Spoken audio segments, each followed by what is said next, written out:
Here we are at episode 2 of Pints and Pages. We are going to episode 1. We discussed a lot of Al Snow, more SummerSlam and wrestling. And here we are with episode 2, and we are going to be discussing Ahsoka. I'm Nick, owner of Savini Comics. I have Brad to my left. I have Levi to my right. Yep. And I'm going to ask some questions about Ahsoka because I'm a Star Wars fanatic, but I don't watch cartoons. I don't know what it is. I have trouble watching them. And I'm going to interrupt here and tell him that he's an idiot for not watching the Clone Wars and Rebels, which is what this podcast is about. I haven't watched this episode. I haven't watched Clone Wars. I haven't watched Rebels. But I've watched everything else in between. So I have not watched Ahsoka. I want to watch Ahsoka. I'm going to watch Ahsoka. But I know her backstory. I've seen her in Mandalorian, obviously. But I don't know everything I think there is to know or what the series is going to be about. So a lot of this podcast is going to be Brad and Levi, who have watched all this stuff, explaining it to me so that I can interrupt and ask questions and sound completely stupid most of the time. But I'm going to go ahead. And so I'm going to start by just general question. Either one of you can take it.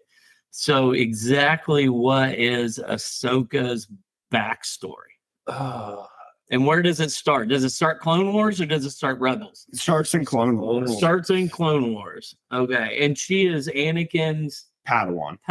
It right? starts in a period where, like, she should have been in a prequel movie almost. Like, she is stuck in an era where she should have been. We should have seen her as we should have seen her young. My bad. She should have been. She really took place in between Attack of the Clones and Revenge of the Sith, right? Yes.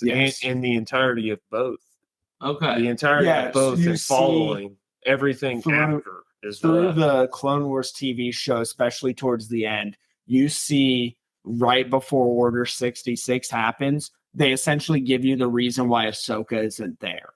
Why Ahsoka didn't do anything to stop Anakin and what goes on with all of that, which obviously you haven't watched it. So, and spoilers for anybody, this is going to be a lot of spoilers for Clone Wars and Rebels, just so everyone knows. You've had years. Yeah, you've had years. But I've had years. I just refused to watch it. I also just recently watched all of them, like maybe a couple months ago. Now, I've only seen both once through, so I'm not the best on all of the lore. But so before Order 66 happens, till I give you because you've seen the prequels. Yeah. During episode 3, obviously, we see Order 66 happen. Well, before all of that, Ahsoka ended up leaving the Jedi Order. Yeah. She voluntarily left on her own due to other bullshit that happened, which is a whole season arc through the Clone Wars. But the Clone Wars movie didn't happen until after episode 3, right? No, the Clone Wars, wait, hold on. You're saying the Clone Wars movie on the timeline. In chronologically, yes, but release-wise. Hold on. You're saying, all right, I see what you're saying. The animation released after Revenge of the Sith, which is correct. Okay, all right. Yes. I didn't think I was wrong. And so maybe I am. No. Let me pull up this Star Wars timeline here. But essentially, he's asking release dates, like when they aired publicly. Would it be aired or would it be the time? Okay. Yeah, was it released? Okay. So I remember seeing episode 3 in IMAX. I can tell you because you took us with Mom and Dakota. I believe it was IMAX. I remember seeing it at least in theaters. To my memory, it was IMAX. It ran from 2008 to 2020. Was the Clone Wars. That is the original release of the Clone Wars series. Yes. And there was a big period, there was a big break, and between a couple seasons here. Revenge of the Sith came out, and then this animated TV show came out. Okay. But so Ahsoka doesn't officially rejoin the Jedi, but she comes back to help with a mission or something that's going on. I don't remember specifically. But as Anakin's way of showing a gratitude and glad that she's back because he's missed her, and it's his way of showing appreciation. If you remember from Fortnite, the Ahsoka clone trooper skin, Okay. that is from the Clone Wars show. Anakin had a specific section of his battalion paint their helmets in Ahsoka's. Yeah, it face, was her own essentially. squad. It was her own squad. of They troopers. they go off onto a mission and get stranded, and that's why they're not. That is how they show you why she's not a part of Order 66. And that include Rex, right? Yes, that includes Rex. Rex. He wouldn't know who Rex is. I know who Rex is. Okay, I don't. I was Yeah. gonna say I couldn't remember if they made. Yeah. Alright. Yeah, I knew that, who Rex and is. that includes Rex. So everybody- Ahsoka's backstory is most of them essentially died. That was she's Anakin's Padawan. So Anakin sent her and a group of her own clone troopers out. They were helping on mission. she volunteered to help on a mission, and Anakin dispatched this. I think it's 323 is the. But like when he was still good.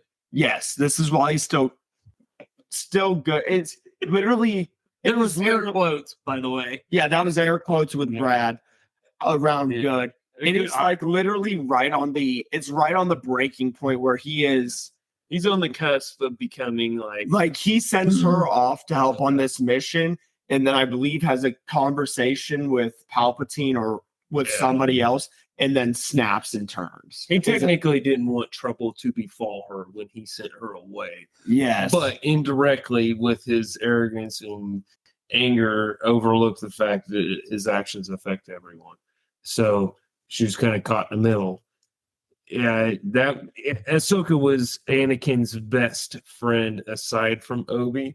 but honestly, Padawan, Snips, this which unapproved Padawan kind of situation. So 323. Well, you say 320. I believe that's the number. So her clone troopers, were they out of range for Order 66? No, they try to kill her. That's a part of it. every clone still had their But inhibitor chip. So, and in that ending season of 7, she she either hacks. I can't remember how exactly she does it. She manipulates Rex's, or she takes out the chip. Rex was able to resist enough to differentiate. That's what it was. He was identifiable as he was like there was just He was able to break his code, code. kind of able to resist a little bit. She cordoned off everybody. She kept everyone separate. Got Rex to a med bay. Was able to remove his inhibitor chip. That's what it is. In the medical bay in the spaceship. Oh God, I can't remember the last cruiser it was. But anyway, she got him to the med bay, removed it, and then he helped her essentially fight her way to freedom, killing off most of her allied troopers who had turned. She wasn't able to help anyone other than Rex in that battle with his inhibitor. Which you've seen Obi-Wan. Yes. It's believed that the stormtrooper or clone trooper in Obi-Wan No, he was released as his name is Nax. Oh, did they actually give? He's Okay, got a name. I knew He for a was while retired. there was theorized that was Rex. He was retired because of his age and ill health conditions. So he was retired before Order 66. Okay, I did not know that. That's he a was side a tangent. derelict. Yeah, he was a derelict. Yeah, it's a Filoni thing. This all happened. What you just described happened in Clone Wars. Yes, Season 7, the ending. Yeah, that was 2 or 3 episodes of Clone Wars. Okay, all right. Which then it takes off. Rebels is it's not essential. It is after 3 but before 4, and it's the beginning of the rebellion. It is you find yourself with a kid named Ezra Bridger who's on Lothal, and through a bunch of bullshit he ends up meeting Kanan. And so what happens is he steals weapons that they were trying to steal, because the Ghost Squadron, which is Kanan Jarrus, who is a Jedi, he fled his master. Oh, what's her name? It's in Baghdad. Yeah, it's right at Order 66. He survived Order Yeah, 66. he survived Order 66. He watched his master die during Order 66. His love interest, Hera Syndulla, Zeb, which you saw in Mando season 3, he was the big purple. His Lothal, Lasat, or Lasat, sorry, Lothal, which is planet.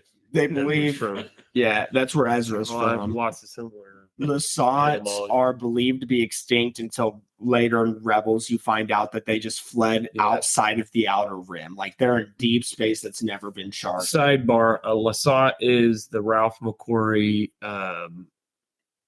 first rendition of a Wookiee. It was the rejected design for a Wookiee. So the Lasat is a rejected design for Chewbacca. So Zeb is the original Chewie. They didn't like that design, redesigned him, and we got the Chewie we got. So Zeb coming back into the series is a throwback to Ralph McQuarrie himself. I like that. I did not know that. And then you also have Sabine, which we mentioned before the show. She's a Mandalorian who ended up leaving Mandalore and leaving that way and joining the Rebels. And then you have a astromech named Chopper, which you know somebody who has helped make Chopper. Yeah.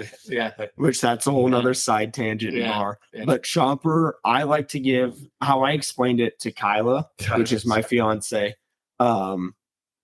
Chopper is the build of R2D2, like the design of R2D2, with the personality, half the personality of BB-8, the spunky ADHD, constantly got to go, but he just throws chaos on top of that. And he's got the body count of Vader. Yeah, he has killed so many people.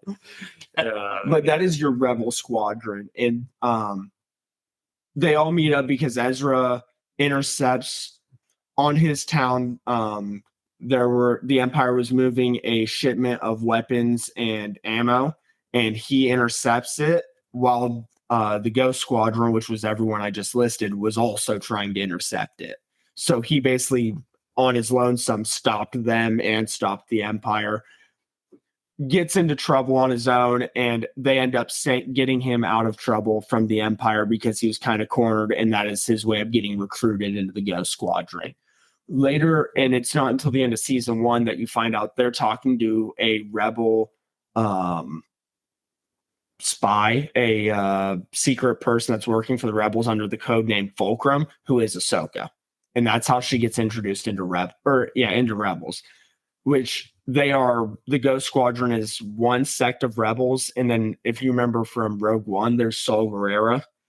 That's another sect. You have all these different sects, and essentially Rebels is we get to see how they all became the rebellion. Yeah, if you watch the Clone Wars, you actually get to see Saw Gerrera age throughout the Clone Wars. Yeah, you get to see him start as a young, like actually 18-year-old. The most recent episodes, they actually make Saw Gerrera's character likeness slowly kind of age into Forrest Whitaker's likeness. Oh, okay. So when they finally end with Saw Gerrera at his most aged in the animated series, he looks pretty close. It looks really good.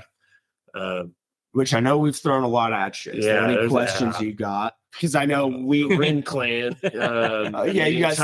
That's Sabine's last name is Ren. Yeah, the whole feuding family of Mandos back and forth. There's so many battles of just warring Mandalorians. Gar Saxon defecting his super commandos, working with the Empire. Yeah, his Mandalorian executing his own Mandos, which included Sabine's family. He essentially betrayed all the Mandalorians to take power and turn Mandalore into a Empire-controlled planet. The back and forth of the Darksaber. I don't know. When it comes to expecting a series about Ahsoka and what's left to be told of the story after Rebels and Clone Wars, knowing that it's like Rebels season 5. Yes, it's like I'm expecting Ahsoka to not be that main of a fucking character. Like I don't expect her to be the main character. I really don't. Now I will say because it's called Ahsoka, I imagine. So do you think it's going to be a delegation? I think numbers wise, like if you were to tally it up, she'll have the most screen time. But probably. I think if you look at the overall story, she's not going to be the focus. No, there's too many pieces together from everything. Now, how is it? Not how is it? Sabine is gonna. Am I saying her name right? Yeah, Yeah. Sabine. Sabine's gonna probably be a huge part of this. Well, yeah. So if you saw the trailer to Ahsoka, the chick with the multicolored hair walking up to Ahsoka saying, "Hey, we need to go find them," that is Sabine Yeah. And they're essentially saying they need to go look for Ezra. Well, either Ezra or Thrawn. Well, it's you don't both of know them. for sure which one they're picking. If you remember at the end of the season, when it all happened, Ezra and Thrawn were in the control room of that. But also in that trailer, Sabine. I've not watched the trailer. Oh, okay. I don't watch trailers. Spoiler for the trailer, but Sabine has a holocall from Ezra, live action. Oh, okay. Ezra. So it's safe to say she's spoken with him. So if she's looking for anybody, she may be just directly looking for Thrawn because she's already made contact with Ezra. Which would make and she's also standing at the so here's torn down. So after so who's Ezra? So which I mentioned at the beginning, he is the kid from Lothal that intercepted the Empire's in the Imperial weaponry that the ghosts were trying to get to. He's a force-sensitive kid. Yes. He's picked up basically to be a Padawan from Kanan. To Kanan after Order 66. Way after Order 66 has happened, Empire's in control. But if you're sorry, kids not born, to cut you off. Kids born of the Empire, essentially. Yeah. But if you remember the ending, the only reason I keep bringing it up is if you remember the ending of Rebels, they both shoot off with the, as we mentioned before the show, the whale squid fucking hyperspace. Yeah, the hyperspace whales, man. They grab onto the ship. Purgles. Thanks. I couldn't remember their name. Their traditional term, yes. But the Purgles grab onto their ship that Thrawn and Ezra are on. Thrawn is the basically general. Yeah, I was just Grand Admiral. He's Grand Admiral Thrawn. He is essentially known as the best of the best when it comes to the Empire. He can outthink everybody. He has a strategy that will beat everybody. So how did he get Ezra? So Ezra and Kane did. There's a whole. I don't remember all the details, but essentially Ezra went onto that ship, and I can't remember why. I think they were trying to stop. So I remember they're fighting over Lothal because Lothal is controlled by the Empire. And Ezra, throughout all of Rebels, has been trying to get the whole rebellion to free Lothal from the Empire. Yes. Okay. And there's a giant assault staged on it, and Ezra wants to stop Thrawn, so he gets onto the ship, if I remember it all correctly. And then Thrawn jumps. The Purgles come in and grab the ship because the ship's essentially destroyed. Like, it's falling apart.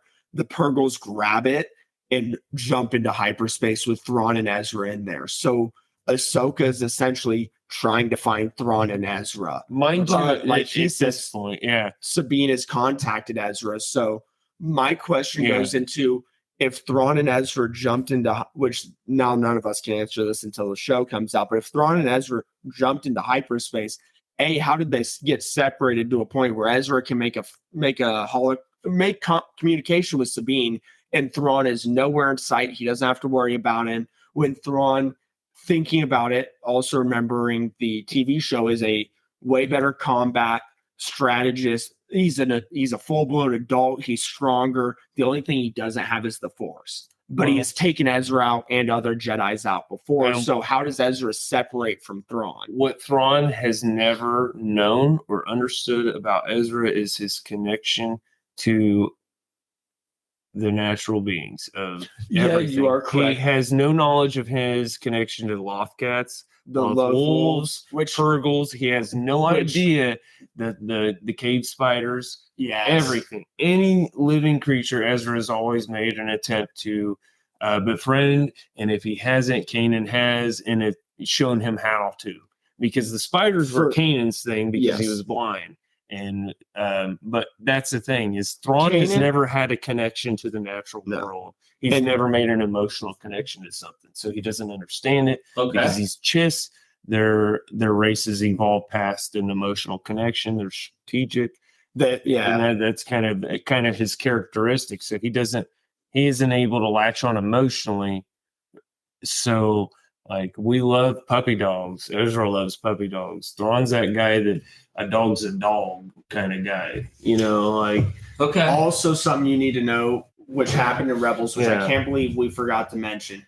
Kanan is, again, basically teaching Blind, Ezra. yeah. He takes over the role of master, becomes blind, as he mentioned at one point through the show. Battle with Maul. Yes. Dealing with the dark. That's when the Darksaber was overturned to Sabine as well. Yeah. Darth Maul? Yes, Darth Maul. Darth Maul, that is through Clone Wars and Rebels. That is how we get to see the rest of Maul's story. You gotta watch. But what I was getting at is There's a whole battle with Darth Maul and Obi-Wan. Yeah. And Ahsoka, which we might see live action. Yeah. But what I was going to mention now at this point, Darth Maul's he's got his legs cut off. He's went from an 8-legged half robotic creature to two-legged hermit. Yeah, two-legged hermit. But what I was going to mention earlier that I kept getting cut off with is we mentioned Kanan and all that. Kanan ends up dying by the time Rebels ends. So we mentioned him as a character in this. He will not show up in Ahsoka unless it's in flashbacks or, like he mentioned with the animals, the Loth Wolves, because Kanan essentially, through a bunch of spiritual shit that happened in one of the episodes, he transformed into a Loth Wolf after he passed away. His essence essentially went into a Loth Wolf. So who does Ray Stevenson play? I don't know who that fucking name is. You mean Ray Parker? No, that's Darth Maul. Ray Stevenson. Ray Stevenson plays. He's in the trailer, right? Isn't that Ray Stevenson? Marlock. Isn't that? Okay, so that is a character we don't know yet. We don't know who that is. Okay, so that's a whole new character. So there's and he actually died. There's 133 episodes. Yeah, I saw that. Yeah. 133 episodes of Clone Wars and 75 episodes of Rebels. There's I watched it. And I hope somebody hears this. I watched it all while I was at work. Oh man, dude, we've been still outperformed all of the people on my shift. Some of the lovey episodes between Satine and Obi-Wan went by in the background of my house because it's like at some point I can't take all this Mando politic and I need. I love it. I love Mandos. I love the Mandalorians. That's my wheelhouse. But Christ, were they just tedious for a minute?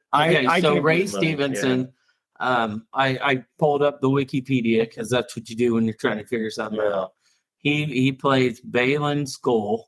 That's it, Baylan. That's the guy from the trailer. A former Jedi who survived Order 66 by fleeing into the unknown regions, who is now a mercenary in search of power. Oh. He is Shin Hot Hades' master and is working with Morgan Elsbeth. Morgan Elsbeth is the bitch with the spear in Mando season 2. With Ahsoka. Oh, okay. The former magistrate of Caladan, who is allied with Thrawn. Yes. Okay. Killing that dude. Just yes. Oh yeah. And it's Mando. And that's kind of spoiler. I was gonna say that's the only bad thing about Ahsoka is while there's a lot of things left unanswered, there's a lot of things that we don't have to worry about. Throughout this whole show, we'll never have to worry about Ahsoka dying because she shows up in Mandalorian. But so where does this take place? It's right after Rebels. Concurrent to it's concurrent to Mando season 1 or 2. Yeah, I was gonna say it goes in line. We went over this. It's 20 years. Yeah, it's like Mando. It's 20 years after Rebels because me and you had this conversation and maybe if somebody hears this through whatever the internet, somebody can answer this. Why the fuck did they wait 20 years? They had no to search for Ezra. To search for Ezra and they had to buy all the drops of knowledge. Somebody had to buy all the intellectual property. Okay, go fuck yourself. No, it's 20 years. I've heard people but try to explain it, but it doesn't make sense to me when they all have the hyperspace technology in their own. They're in the Ghost in their own spacecrafts, and the rebels, the Ghost Squadron, are their own people. While they're part of the Rebel Alliance, obviously, as we see through the original trilogy, they're never a part of it. I get it. This is all, made after the fact and blah blah blah. But I need them to explain why it took 20 years. And I know we'll probably get that explanation in Ahsoka, but to me, there's nothing in my head that can make sense why they didn't immediately, as soon as the Purgle shot them off, they didn't immediately start fucking searching. And maybe they did, and it took 20 years for Sabine to get a contact. I think they did. We'll get a montage. But I think there will be a specific, pretty close reason why they waited, other than just sheer failure. I was going to say, when he looked it up like a month ago, people were like, oh, well, because the war that went on, they didn't have the resources and the ability to search. I'm like, okay, I get that, but the Ghost Squadron is always scrounged on I'm thinking nothing. Sabine did the Obi thing. Hide in a cave. You think Sabine... Cave. You think Sabine hid? Here's the thing: she had a well enough relationship with Obi-Wan. She was keen enough with Obi-Wan. Yeah. A lot of the big key players were all really wrapped up with Obi. They all fucking knew. They all did the same thing. There's reasons why you don't see them anywhere else. They all do have a hid in point their caves, man. They all gave up. They all were broken. It was time to be done. They knew if any light was going to be coming, it was going to happen the way it needed to happen, and they needed to just sit fucking tight and wait. And like they know it in their heart that they need to just sit fucking tight and wait. Because that's the epitome of why everything in Star Wars worked. Because Obi-Wan sat in that motherfucking cave. I was just getting ready to say his whole series culminated in him realizing he needed to just shut the fuck up. But if you remember from the Obi-Wan series, the reason he sits in the fucking cave is to watch Luke. Well, yes, he's watching over Luke. Yes and no. Yeah, he's protecting Luke. He let. Well, then he's what I mean is he's protecting Luke from the Empire. Before that moment, he wouldn't quit interfering, and shit got fucky. And every time he kept poking his nose in, shit got fucky. So he stopped poking his nose in, which and also the kid grew the fuck up with no interruption. Yeah, and this is the same thing. So she goes into hiding because she doesn't want to. She knows if she keeps poking, she's going to make it fucky. But if she waits for how is her poking and trying to find him going to make things fucky? Because Sabine is force sensitive. And we're about to learn. Oh, you think that? Yeah, because she wields a fucking lightsaber in the fucking trailer. And Mandalorian. No, she wields a green lightsaber. Okay. Gotta hit them trailers, son. There's the reason. Hit them trailers, son. I hit probably sophomore year in high school, especially during all the Marvel craze. The reason she picked up that Darksaber and just toted it around like it was nothing. You do have a point with that. Filoni ain't stupid. I know Filoni. He made Mando wield it like it was a hunky clunk of shit. Oh, Sabine naturally picked it up her very first time with no effort. Yes, and then she handed it. Yeah. Hey, this is the whole. Yeah. Let's just go ahead and jump because I'm going to interject because I haven't talked a whole lot. No, go ahead. So I'm going to interject because this is the same premise that Rian Johnson completely ruined my entire childhood. And if Rian Johnson is listening, because that movie was the worst Star Wars movie ever made. And his problem to that one because he decided that everybody could have the Force, and then he made J.J. Abrams waste the entire ninth film on trying to fix what he ruined. So Rian Johnson, Knives Out, and the Onion movie, the Glass Onion. I've not seen either. Knives Out is fantastic. Glass Onion, you could have done better, but Dave Bautista was good. But you ruined that Star Wars movie. So if you're listening, and we know that you are. I don't appreciate you ruining Star Wars for all. But if you got handed diarrhea and we're told to make a turd out of it, no way. So you're calling 7 diarrhea? No, I'm calling it diarrhea because he was handed a half-made script and a half-filmed fucking movie. Oh, Wait, you're talking with eight? Are you talking with eight? Yeah. So I remember specifically when this was all going on. J.J. Abrams had completely wrote out the 8th script, and Disney made him rewrite it because it was too dark. He got halfway through that process, and then they ripped his ass. Yeah, and that's what I mean. So I wouldn't call it diarrhea that he got handed. I would say that Disney fucked him over because what I'm saying is if you use the 7th and what he had to pick up with the 9th, I don't think the 8th would have been diarrhea if you gave him a chance. I'm just being an asshole about your wording. JJ. Well, what I mean is like, okay, The Force Awakens 7. Yeah. Okay. It's kind of hard. It's kind of hard to have this opinion because it's exactly what should have been released. Oh, I agree with that. It's exactly what should have been released. A lot of people fucking hate it still. I loved it. A lot of people. I loved it the day it was released, and I love it every day. Hate a lot about it. I'm guessing 7 was the fucking messy area where everybody was fueling off of the hate from 7. When 7 released, there was so much backlash, which I don't get. But the entire production, I love 7. 9 was trying to be a Band-Aid that was made out of just garbage, but 7 was served on a hot plate of fucking garbage, and then too many people had to fucking work on it. The problem was, and we're getting completely off topic, so I apologize. Yeah, but we're just talking Star Wars. Trying to get back to Ahsoka. But so, before we get back to Ahsoka,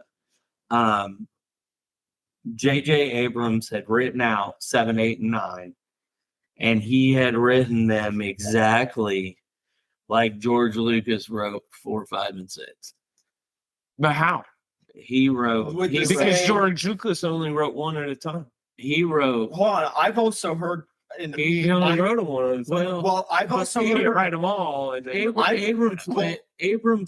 I've also heard this rumor that he wrote a 10-hour script when he first presented Star Wars, and they made him cut it. Well, what I mean is yeah. I'm talking George Lucas. Yes. Well, no, you're not technically wrong there. But what I mean is he went. Good guys win. Bad guys light, win. Dark, light.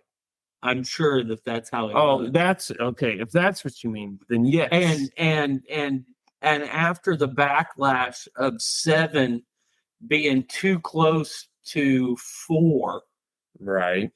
They made him back off on 8, being too close to 5. Well, and that's what I mean. There was too much interference. But the problem was they let Rian Johnson take the reins. Yes, he already had that diarrhea on a plate. Yeah, because Disney done fucked him. All right, so and then Rian Johnson took that diarrhea. This is what fucking tried to make it into a turd. All right, this is why. I was about to say this is why Dad's here, or Nick, is because. We need more detail. Me and you need detail in between us because you say some shit. I got good metaphor. That is basically what had happened. Yes. And then they went back to J.J. Abrams after 8 got even more backlash than 7, and said, "We need you to fix this." And he went, "All right, well, I'll try." And 9 was sufficeable. I would say line 9. I needed to do what he needed to do. I like parts. I like this scene individually. I think my only and it's been a while since I've seen 9, but my only complaint, and obviously it's not completely JJ's fault because he got with not being able to do all 3 movies, but is the fact that Palpatine comes out of nowhere. That is my only. My complaint is that the only kiss in Star Wars should be between brother and sister. That is a fair point. That's a good take. I mean, I guess it doesn't come out of nowhere, but what I mean is like through the scroll that we get at the beginning of every movie. Yeah, that is where we get introduced that Palpatine is back, and I'm like, hold on, we went from 7. which was obviously like 4, to 8 being a hot piece of garbage that seemed like the Empire was semi falling apart, but semi put together. Well, So all of a sudden, Palpatine is back. Palpatine's been running the show. He has a secret plan that's all out of fucking nowhere, which I get everything in Star Wars is out of nowhere. But just think that that's my only complaint with it. My only big one off the top of my head. I think that Snoke was supposed to be a bigger part than what he was. Well, yeah, because he's Johnson just kind of axed him. Snoke is supposed to show how Palpatine was able to clone himself, with Snoke being the predecessor to that, in my opinion. He was supposed to show how he used Snoke as the beginnings of cloning technology, hence why you see all the small Snokes in 9 in all of those chambers. He was supposed to be able to be like, hey, we could do this, and that is supposed to show why Palpatine's hidden in the background being cloned and having an infinite life. But like you said, Rian Johnson just axed him out of fuck you. Yeah, just kind of. And his death was such a piss poor death. My question is going to be, well, I love the fact that Palpatine was back. I did. I love he came back. But I'm not saying I don't like him as a bad guy. Is Ahsoka? Where she die in this new series that's about to come out? Because she's got to be dead if she ain't helping in none of these sequel movies. Let's go back to Ahsoka. Yeah. So well, that's why I was trying to bring this back around. So here we can got to be dead. I can put somewhere. this into the conversation. Is she though? Well, here's the big question. So does she?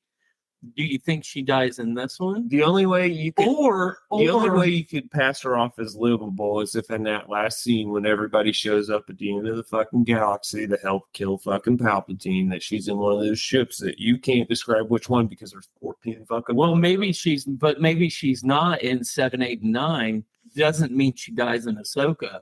You got Mando season 4 and season 5. Well, there's lots. You got the movie. But you're gonna have to tell me why she wasn't fucking visible in the movie, because of all things. Well, that's what he's saying. Is if Mando season 4 and 5 or season 4 and then movie take place, unilateral before that. I want it sooner. I want to know. Well, what happens to it? So it's funny because Yoda's 8 years old. Yeah. Where's Grogu? So they're all dead. So the belief, you watch Rogue One, they ain't afraid to kill everyone. The theory is Grogu is how Snoke starts. Because his DNA, because the fact they get his DNA and they get Snoke's 18-foot tall Grogu. Yeah, they get the Metachlorian count because scary. Obviously we don't have a race name for them, but I'm going to call them the Tridactyls. Yoda's race, the only time they've ever been given a name was in a Star Wars game that at one time was considered canon, is no longer considered canon, but they were given the race name Tridactyls because they have 3 toes and 3 toes specifically. That's the dumbest thing I've ever heard, but okay. That's just a video game gave them that name. But so check it. We got Grogu here, right? Are you pulling up zoom in to where you can't see his ears? Does that look like Snoke? God damn you.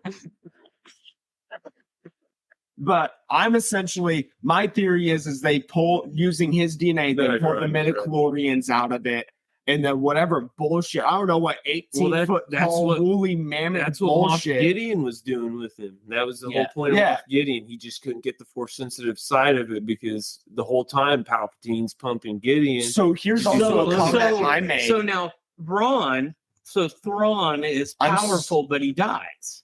Well, we don't know if he dies. He can't. He's not in 7, 8, 9. He's off. No, in the Ahsoka series, he's saying it's 7, 8, 9. Wouldn't he be the one that's? He's probably going to be the one. He has to die in Ahsoka, or does he? Does nobody die in Ahsoka, and he's the big bad for the Mando movie? For the Mando. So Moff Gideon dies in season 4.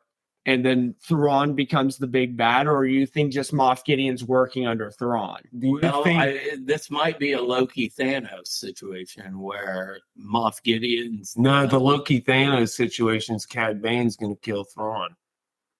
Hold on, what? You think? His fucking You think beaver- Cad Bane's coming? his beaver's fucking Yes, I know buzzing, Cad dude. Bane is still alive. You see that in the He's the after only credits. anti-hero. He fucking raised Boba Fett. You think there ain't some love left in that? Oh no. somewhere? I'm just saying. You think he's gonna be the one to kill Thrawn? He's gonna be the one that's fucking. I figured. Fucking shoot. Oh, I'm not disagreeing. I'm not disagreeing that What he if he can't did? pull up in. What this. if he's just like, y'all talking too much? Watch out, you know, like. I figured. But also, like I just bitched about, now we got to explain how Ezra and Thrawn are separated. Now you got to explain how Cad Bane gets involved. Cad into Bane this. is in Clone Wars and all the fucking Right. Rebels. Yeah, Yeah, but as a but- bounty but- hunter, that every time happens. I think besides, end up anywhere. well, I was gonna say besides for I think 2 specific times, it just happens to be stance that they interact with that Cad Bane crosses paths with the Jedi. Besides when he's working with Palpatine to steal the Force sensitive children, Yes. and besides for one other mission. But those are But early in but Clone if Wars. you- Bane's still out, bro. I'm not saying I'm not Yeah. disagreeing with you. if you take that theory though from the first Avengers movie, Loki's the bad guy, but Thanos is pulling the strings.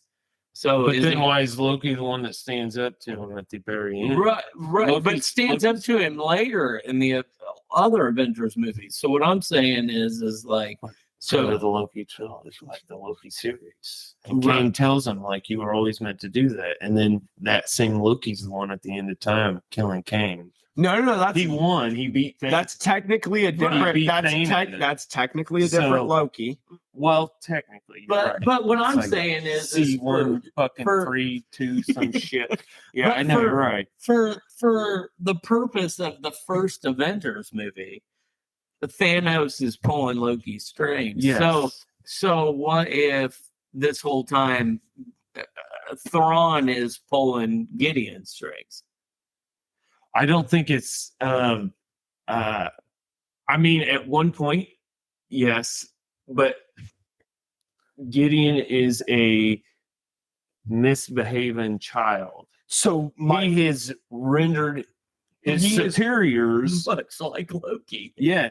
Well, I mean, so here will be my thing. Here will be my rebuttal to that because quite true both of your points because he does go against the Empire Yeah. repeatedly, but same did Loki to Thanos. My point will be this: is if Ahsoka's coinciding along with the time of Mandalorian season 1 and 2, how is what's his name? They haven't even visually showed Thrawn and Mando though, but they all answer to him somehow. That's That what whole council answers to Thrawn somehow. that was going to be my question: is how No is council in Mando? in season 3? The like, hollow fucking council with fucking they all answer. They they're all maybe- answer to they- Thrawn. they And may- one of them is General Hux's fucking Yes. dad. Yes. Or some shit. Yes, That's his yes, dad. Yeah. Yeah. So which makes me believe that I'm just putting this out there as it'd be kind of funny if he comes from a line of backstabbing traitors, as in his dad turns against the Empire. It'd be fucking hilarious, but I don't see how that happens and his grandson becomes a part of the Empire. But anyways, too, yeah.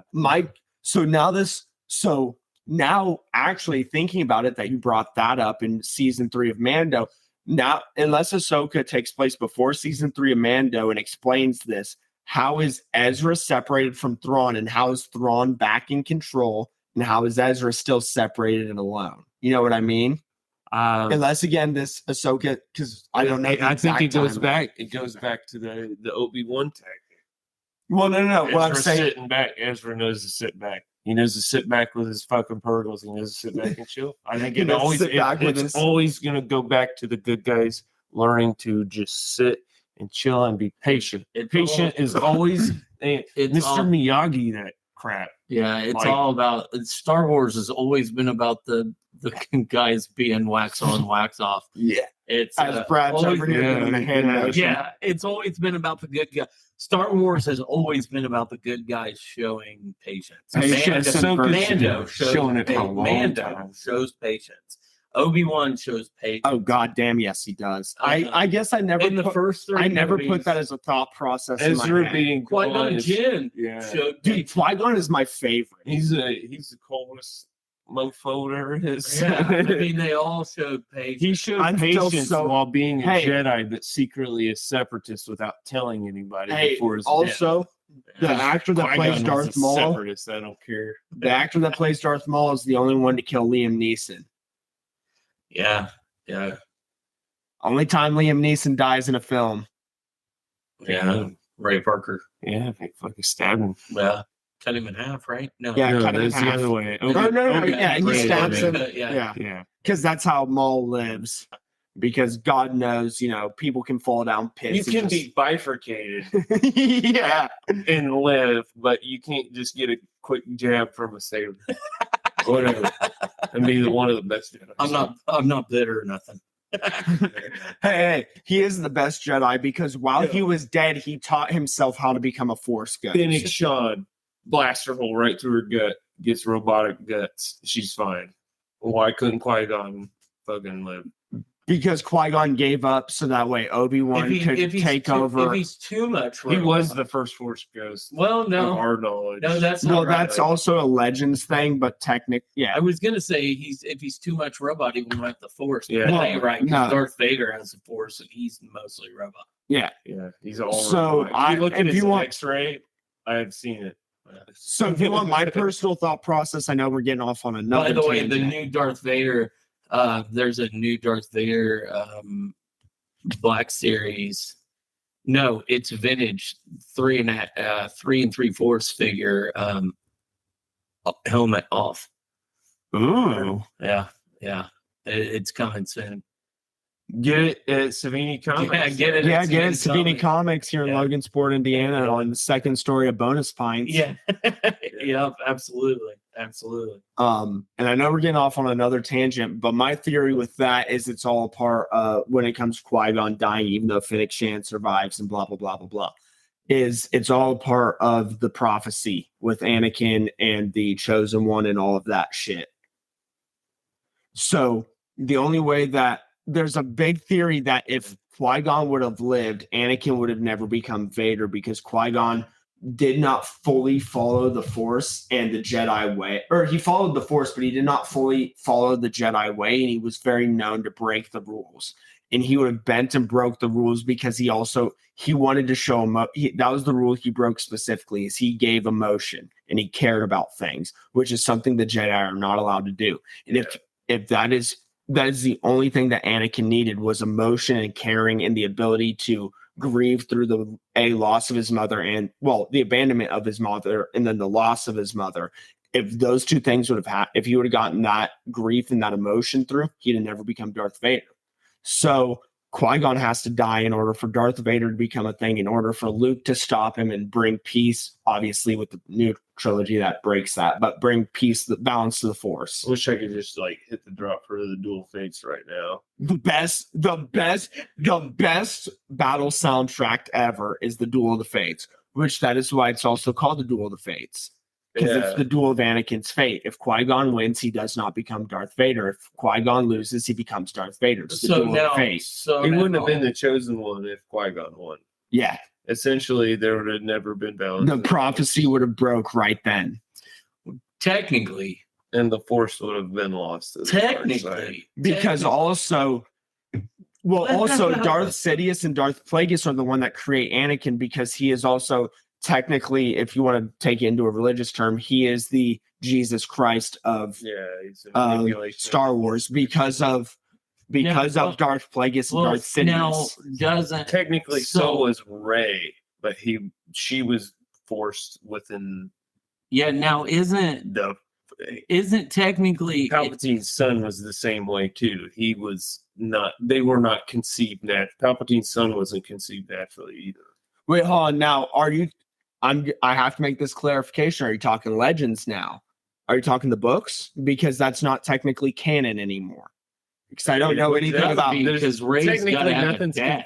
Nothing's confirmed canon as far as the backstory of. Well, the only reason I asked that is because I've not heard anything about Palpatine's son in the story. Well, because Rey's the granddaughter. Yes, I know. So I mean, she's got to have parents. But if you go by Legends, then I'm pretty sure if you go by Legends, then that either Palpatine's son was a failed clone or it was a born of the Force type situation like Anakin. How are we on And time? then We're at 50. We got Okay. Ray We can was run as saying- long as we Ray want. was another extension of that, trying to run the fucking line for. So and- okay, so and she said- Now we've gone off on a bad tangent. we're gonna Palpatine's son was a Force citizen. Ray was. Right. keep Yes. going Yeah. because I'm gonna argue. I'm gonna argue. With what? So the balance of the Force, right at the end of 6. Okay. Okay, is it really Luke that brings balance to the Force? No, it's the siblings themselves. Luke is the But dark side, what- Leia's the light side. But is it? If they would have overthrown Palpatine permanently. Well, the only reason that Luke does that is because Anakin throws Palpatine down the thing. So technically, Anakin's yes. the one that He is balanced still. to the Force. Yeah, all right. He does. No, But he is on. not technically. Well, because of Luke. Anakin wouldn't have been persuaded. Without Otherwise, he Luke. would have continued on his normal day to day. The balance in the Force was a combination of Luke and Leia working together to complete the goal. Okay. The All right. balance So, in being, all honesty- Luke is the one that battles with the dark side. Hence why he wears all black. Hence why he goes straight to Yes. the dark side and Dagobah. Hence why he tries to strike down fucking Ben. Hence why everything about his life This is is a- complete and utter darkness. But Leia is the fucking rebel force. She's a general. She's the She's the light. light. It takes- She's the one that fuels everyone. It takes all That's three, the if you want to be balance. technical, all four Takes with a- Padme. It But it takes all three of them to takes bring Anakin is the balance. chosen one. He brings balance to the force by birthing the balance. Birthing the dark and the He is light. the father of the balance. He is Okay. not the balance. He The only- created the balance. The only thing I wish is that we would have. Now, granted, we see a little bit of it in 9. I do wish we got, and I don't want them to do CGI and bullshit because I hate that we bring actors back to life after they're dead. But I wish we would have gotten more of Leia with a lightsaber. I don't Right. want you to. Now, if you cast somebody that looks like a young Carrie Fisher to do stuff like that, with permission, I'm fine with. Like, if her next of kin or whatever signs off on that, I'm fine with that. Yeah, I don't want her back. I just wish wanna- we got more with Leia and a lightsaber because there is more to uncover. And I don't think I wanted to see Carrie Fisher with Yeah. a lightsaber. Yeah, not That- at her age. I know well, that she had one. that's why I said if we use, find an actress that looks like her, I can understand that But Ray, too. I like. I just would because like there's the more to idea- unpack there. I like still the- like seeing it and like knowing Yeah. that she had it, but I don't know if I like the fact that she would have used it, even in a figure. Well, I'm not even saying using it. I'm just saying like see a little bit of her more with training, not actually her out in the Maybe field ignite using it. Like I'm saying, yeah, her denying it, her Luke pushing her to do it, her doing it a little Yeah. bit, and then being like, "Man, I don't want to do this." I like the Ray. I like that. It seems that they're going to continue Ray's story. Well, Well, that's already that's- confirmed. That is confirmed. I like how they're going to do that. I'm excited for that, Yeah. especially because she got a yellow lightsaber, and we might actually get meaning behind the fucking colors like we did in the Legend series because the colors have meanings. Yeah. I just want to know where she got the kyber for it. That's what I want to know, and I want to know Yes, why I- everybody thinks that Mace Windu's thing is because of his balance with the Force. It's not. He found a special crystal that emits a purple fucking energy because it's a special kyber crystal that he sought out. And I think that everybody thinks it's his battle with the fucking dark side because it's No, not. it has He taps nothing- into it. He No. controls it. But his So kyber's now I've seen special. somewhere where Mace Windu's coming back. It's all been rumor. It's all been rumor. There, Samuel L. Jackson has openly stated he would like to come back as Mace Windu. There's been nothing confirmed as much as I would like to see him in just a little cameo. I don't want to see a big role with But him. it's so far removed now. I mean, I hear you complaining about the 20-year gap of Ezra. It'd be a 40-year yeah. gap. With Yeah, Mace but Nick Windu. Well, Fury so what I'm looks like saying- Nick Fury of all ages. I don't. Just I'm not saying bring Mace Windu back and I'm saying allow him to survive that if you want. that'd be how you bring him back. But I'm saying, like, in a flashback, say You do it in a flashback. That's what I'm saying. Jack pulls off. I don't want Mace Windu to be 90 years old still using a lightsaber in the Force nowadays. I don't want that. I would like to still see Mace Windu. I would like to see Mace Windu survive. Lightning scarred carrying a cane. That's what I'm saying. I'd like to see him survive that lightning scar, but I don't want to see him in modern day, like with Ahsoka and stuff. Yeah, because that's like you just said. I complain about, and I would complain about it then. That's too big of a gap. What do you do in between then? You need to hold out eccentric Saw Gerrera type. Yes, exactly. Hiding somewhere. He's hiding. He's hiding in. Fuck you guys. Yeah. I'm tired of these motherfucking Sith on my motherfucking planet. God damn it. Yeah. I mean, yeah. So, all right. Yeah. Well, we talked a lot about Ahsoka.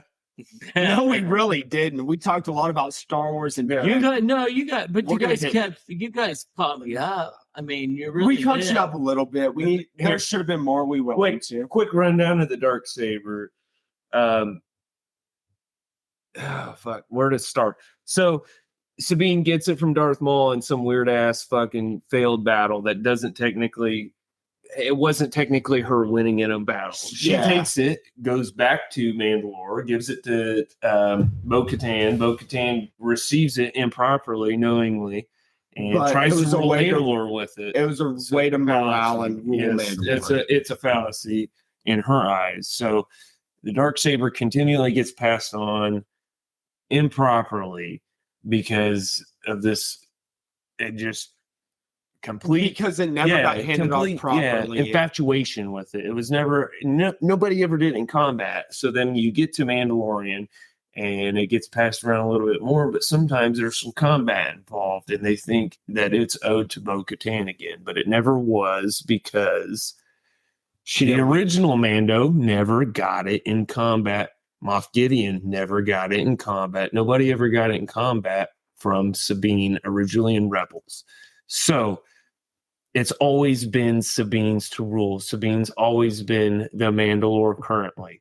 She is unknown Mandalore. And we're essentially watching Ahsoka come up. And I'm guaranteeing you Sabine's going to come up to the ranks of Mandalore, the Uniter, or some version of such. And she's going to be the ruler of Mandalore because Bo-Katan can't do it. She'll never be able to do it. She has too many people against her. She doesn't follow the rules. She doesn't hold to anything other than like trying to keep face. She'll save a person if she thinks she needs to while she's doing it. But if you look at her body language throughout the series, she's always second guessing everyone she's working with. She's always watching people. She's always skeptical. She never fits the bill of politician. Every other Mandalore she encounters handles politics way better than her, and that's the biggest part of being a ruler. And then on top of it, never once have been being the rightful ruler of Mandalore, while the outcast who's just been driven away was always set to be such. So now, how does Sabine get the Darksaber in Ahsoka? She won't because it's been destroyed. Well, no. Because it's in the possession of the Mandalorian the whole time. Sabine will never come in possession of the Darksaber again. She will never have it because the Mandalorian has it. Like he got the Darksaber from Moff Gideon. Moff Gideon had it the whole time. Hold on. Well, I don't know. Like he brought up earlier, this takes place during Mandalorian season 1 and 2. Around that time, so Moff Gideon has it at that time. Yes, Moff Gideon. If Ahsoka is taking place at that time, which is the last time Moff we looked Gideon it up, have it, which is why Sabine will never have. She's off doing whatever the fuck she's. That's why she's not got it. Yeah. Okay. But she is technically supposed to be the one that rightfully owns it. But we might also learn how Moff Gideon gets it. That is what I want. If you remember earlier in this episode, so now he's not. So he's not in it. He's not in it though, is he? We don't know. But also, we don't know. We could see how through this we could. Well, no, actually, if this is like we stated, because the way we looked up the timeline, if what we looked up was correct, and this is taking place during Mandalorian season 1 and 2, we won't see how Moff Gideon got it unless it's in a flashback. You know what I'm saying? Either way, it's never been earned in combat properly Ever at since any Sabine got point it. since before Maul took it. Yeah, you're Way right. before Yeah. Maul took it. So who'd Mole take it from? Did they even go over that? Yeah. Did they? I don't remember. Google it. So Oh wait, yeah. He got it So from essentially- Pat. No, not Paz. He got it from whoever was ruling over the moon of Mandalore, who ended up taking over Mandalore. so What is that fucker's name? so essentially Is it Gar Saxon? I No, it's not Saxon. Well, see, Sabine gave it to her mom. Mom gave it to Gar. Gar gave it to Maul. Maul. Everybody gave it to each other like it was able to be given away, but it never was. so essentially Ahsoka is going to tell the main 8. I mean, there's 8 episodes, so the main storyline of Ahsoka is going to be Sabine and Ahsoka searching for Ezra and Thrawn. Okay. Either both or one or the other, depending on where this takes place. Yes, Okay, all right, because all right. it is. And I according to Dave, understand all that. according to Dave Filoni, this is unofficially Rebels season 5, which they never got. Which means this answers what happens at the end of Okay. Rebels season 4, which is Ezra and Thrawn Go do the away. Purgles shooting off This into is the hyperspace. wild theory for the dark saber. This is And on this Reddit. is if you'd Reddit like- from like 3 years ago. if you'd still like to give the Yeah. shout out to the people. Impulsive beetle. Yeah. Anyway, Paul's a um, beetle. Impulsive but okay, it says since the dark sabers passed down via inheritance through killing another in a duel, eventually that means it belongs to Luke. Pre Vizsla got it because passed down from ancestors, which I thought Pre Vizsla made it. Wasn't it Pre Vizsla? Yeah, anyway. Pre Vizsla got it because it passed down from ancestors. Maul got it from slaying Pre Vizsla. Yes. So that means Obi-Wan slayed and killed Maul in Rebels when they're old. Yeah, which gives Then it technically is his. Darth Vader then kills Obi-Wan in the end, making him the rightful owner. Since Darth Vader wasn't killed in a duel and technically died on his own by taking off his mask and then by means passing it down to his son, heir Luke. Therefore, it was never anybody else's ever. Like it just floated in ambiguity between people's hands under the ownership of Maul. So Maul But technically also- did own it truly, but nobody ever debated all right, Maul. all right. So- Here's also going to be the point that I make, though. Some say Sabine beat Maul in a game of woods. Yes, but also here's There gonna was be- an eye roll and so- a shrug on that one. here's going to be the point I made. The duel's And I don't think we ever see this. Why is it that it has to be won in combat? What enchantment? because that's what, the guy that made it said so. that's my It- point, that's though. it. Besides for that, he said It's- so. it's- That's not good enough in the Star Wars. It was a world. warrior culture. It's their religion. Weapons are their religion. Ergo, that's like saying, that is- here's the But Bible. also- Don't fuck it up. But also, you've gotten people like Ezra and Rebels who got slapped on a jetpack that was a Mandalorian jetpack, and within that episode was able to fly with it.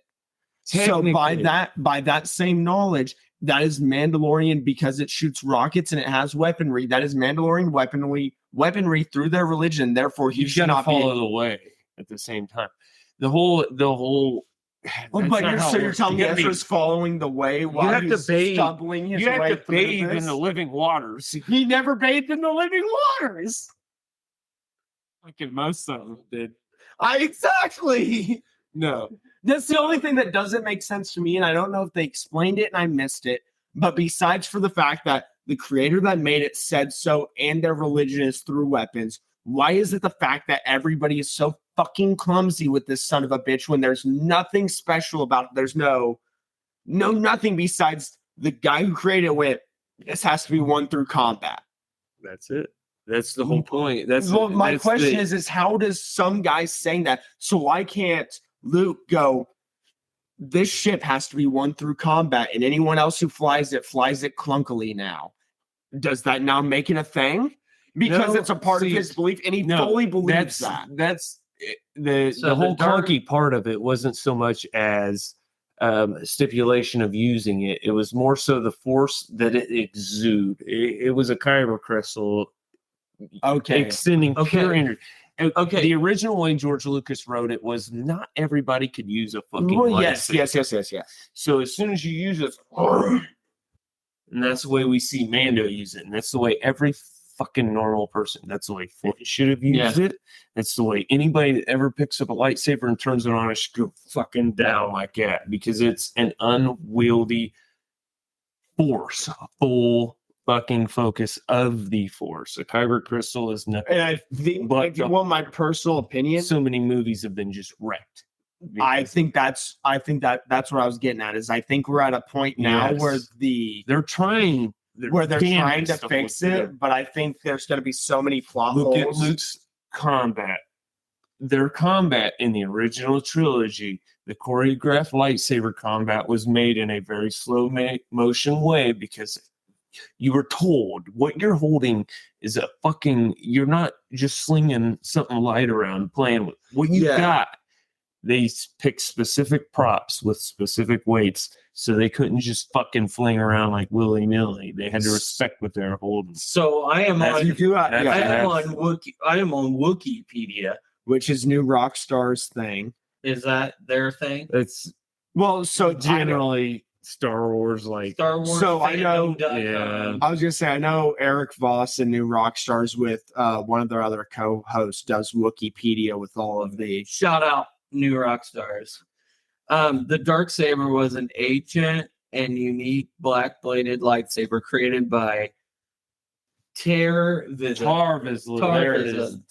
Sorry, guy. The first Mandalorian ever inducted into the Jedi Order. Yes, the weapon was kept in the Jedi Temple after Vizsla's passing. Members of the House of Vizsla stole the saber in a conflict with the Jedi during the fall of the Old Republic. Pre-Vizsla. The Darksaber was passed down generation to generation by ancestors of pre-Vizsla, who held it onto the weapon even after the pacifist idols of the new Mandalorian replaced the way. The Darksaber was in possession of Pre-Vizsla, the leader of the Darth Death Watch. After the coup, Sith Lord Maul killed Vizsla in a duel, took the saber as his own, becoming the leader of Death Watch.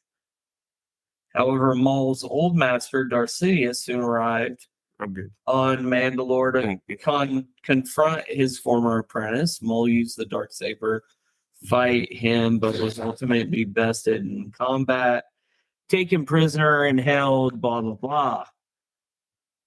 This is long. This is so what you've gotten into Rebels now. You've gotten into Rebels now.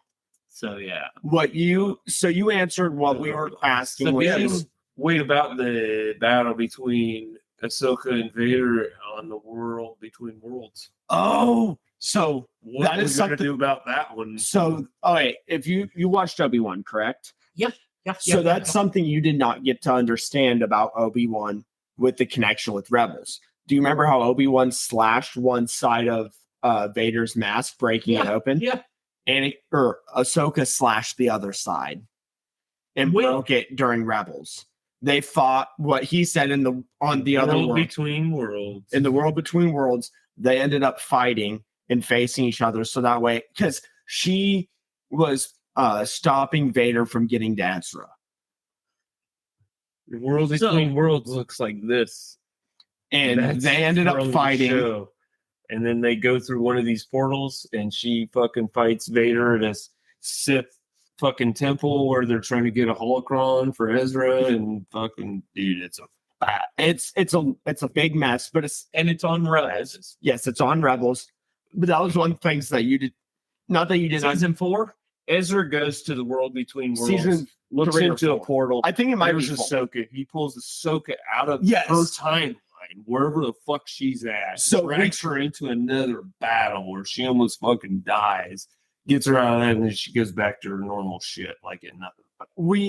Yes, when it comes to Rebels, they get 21 gigawatts.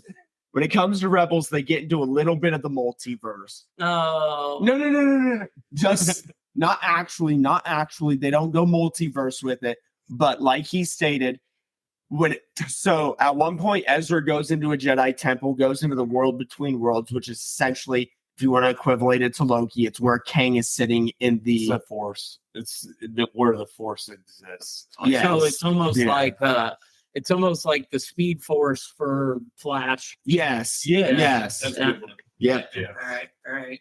And without affecting anything besides for the fact that she has a fight with Vader, he pulls her out of that timeline, he pulls her out of a timeline, throws her into another one, pulls her out of it, that throws her back into her own, and she ends up fighting Vader in that one.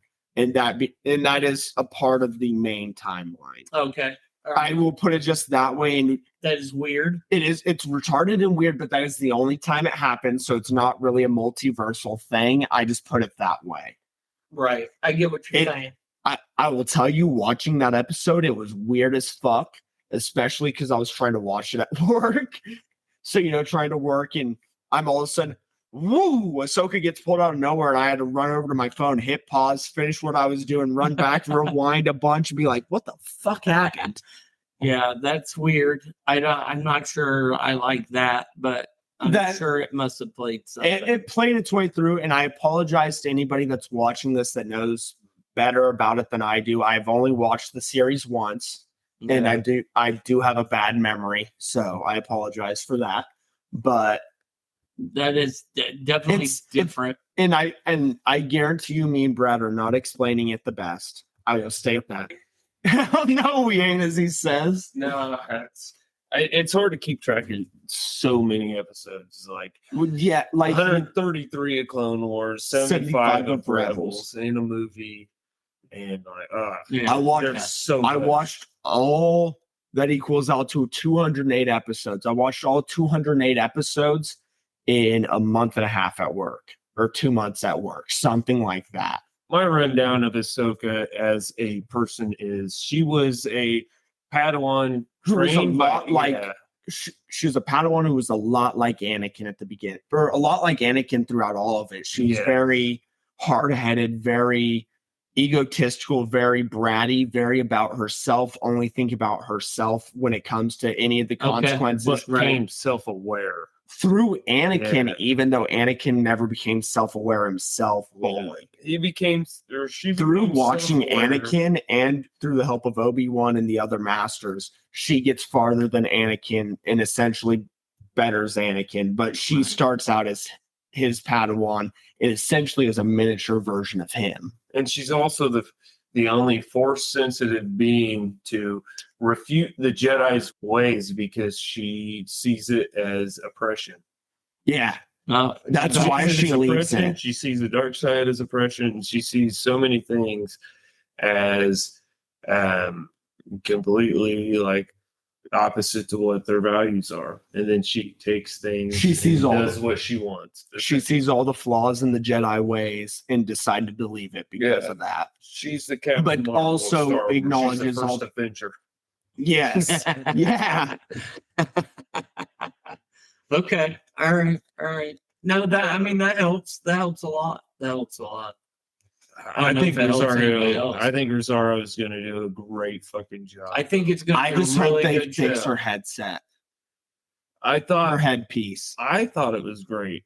I'm not going to lie. I thought it was great. I thought it was tasteful that they dialed it back on size because I agree. I agree with that. How awful it would be to act with. There were times where the light hit it that I could see textures that made me see that it was obviously a painted prop. And not that we all don't know it's a painted prop, but the fact that I could very easily see the texturing and see the paint on the prop, I was very, and again, it was only specific scenes that, and I will be honest, the only reason I saw it was because a couple people put out screenshots of it. I'm trying to think of like any way that.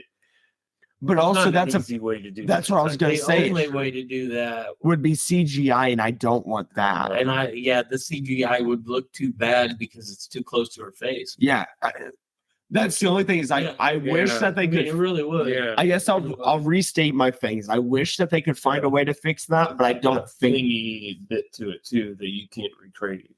Yeah. That just a reactive way to your body that's gonna. Yeah, because when she moves, it's gonna move a certain way. Painting that type of foam, which I'm assuming it was made out of, was That's what it looked like. it's a challenge to get it to look like a natural skin tone. Right. Oh, I imagine that. And I was gonna say blue and white and weird and blue, white, orange. I was gonna say I don't want to nitpick it a shit ton. That's the only thing I would like to say is I hope that they get that a little better. We had only seen species of her race animated before that, so That is we true. actually never.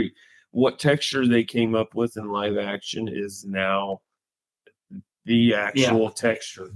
Right. Before that, it was up to imagination what it would Yeah. actually be like. Yeah, that is because they true. could just animate it. Yeah.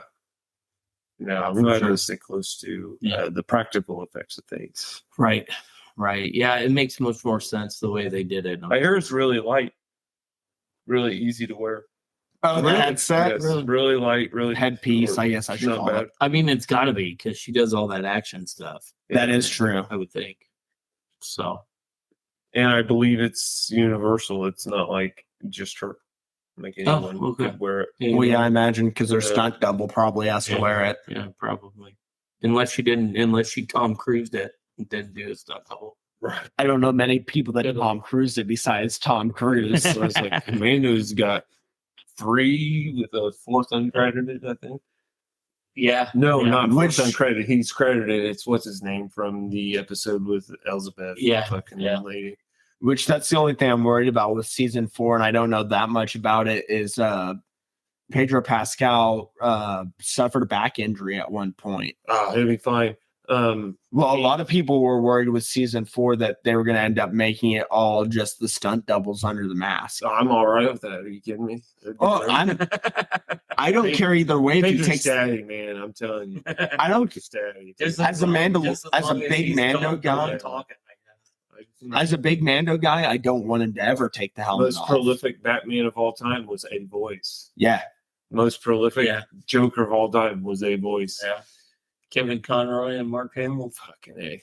tie into Star Wars. I'll still tell you that fucking Heath Ledger is my favorite Joker, but we can argue that all day and night. Yeah. When I think Joker, Yeah. I hear Mark Hamill. That's I would at I- least. I would at picture and least entertain hear that argument. Heath Ledger, It's like- but also I was a child and didn't watch the animated series with. It's loud. yeah.